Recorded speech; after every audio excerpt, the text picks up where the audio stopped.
ဆွီဒင်နိုင်ငံရဲ့အေးမြတဲ့လေပြေကြားမှာကဘာကြီးကိုငြိမ်းချမ်းစေခြင်းနဲ့မေတ္တာအလင်းရောင်တွေစုစည်းရောက်ရှိလို့လာခဲ့ပါပြီ။ခုမြင်တွေ့နေရတာကတော့ငြိမ်းချမ်းရေးစုပေးပွဲကျင်းပရာခမ်းမကြီးရဲ့အရှိမဝတ်ဖော်ပြီးဆရာတော်ကြီးများတစ်ပါးနဲ့တစ်ပါးကြည်နူးစရာကောင်းလာတဲ့မေတ္တာအရေးရောင်တွေနဲ့အပြန်အလှန်မိတ်ဆက်နှုတ်ဆက်နေကြတဲ့မြင်ကွင်းလေးပဲဖြစ်ပါတယ်။မတူညီတဲ့နိုင်ငံမတူညီတဲ့ခီးလန်းတွေကိုဖျက်ဆီးလာခဲ့ကြပေမဲ့ဆရာတော်တို့ရဲ့ရင်ထဲမှာတော့ကမ္ဘာငြိမ်းချမ်းရေးဆိုတဲ့ဘုံရည်မှန်းချက်တစ်ခုတည်းသာရှိနေခဲ့တာပါ။နှုတ်ဆက်စကားတိုင်းပြုံးပြလိုက်တဲ့မျက်နှာထားတိုင်းမှာစစ်မှန်တဲ့ချစ်ခင်ရင်းနှီးမှုနှွေးထွေးမှုတွေကိုအထင်သာမြင်တွေ့နေရပါတယ်။မကြာမီအချိန်ပိုင်းအတွင်းမှာဒီလိုအနစ်နာခံကြိုးပမ်းခဲ့မှုတွေအတွက်ထိုက်ထိုက်တန်တန်ရရှိမဲ့ကမ္ဘာငြိမ်းချမ်းရေးစုကိုလက်ခံရယူတော့မှာဖြစ်ပါတယ်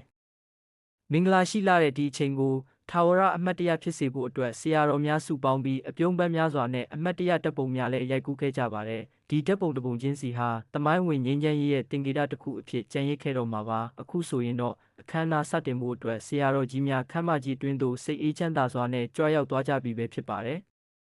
မေတ္တာတရားရဲ့အေးရိပ်မှာကဘာသူကဘာသားအားလုံးဘေးကင်းရန်ကွာပြီးကျမ်းမာချမ်းသာကြပါစေဘာသာသနာအကျိုးကိုလည်းတည်ပိုးဆောင်ရွက်နိုင်သူတွေဖြစ်ကြပါစေဆုလက်ခံရယူသောဗီဒီယိုကိုလည်းနောက်တစ်ပိုင်းမှာတင်ဆက်ပေးသွားမှုစောင့်မျှော်ကြည့်ယူနိုင်ပါကြောင်းသတင်းကောင်းပါရင်ညီကုန်းချုပ်လိုက်ပါရခင်ဗျာ။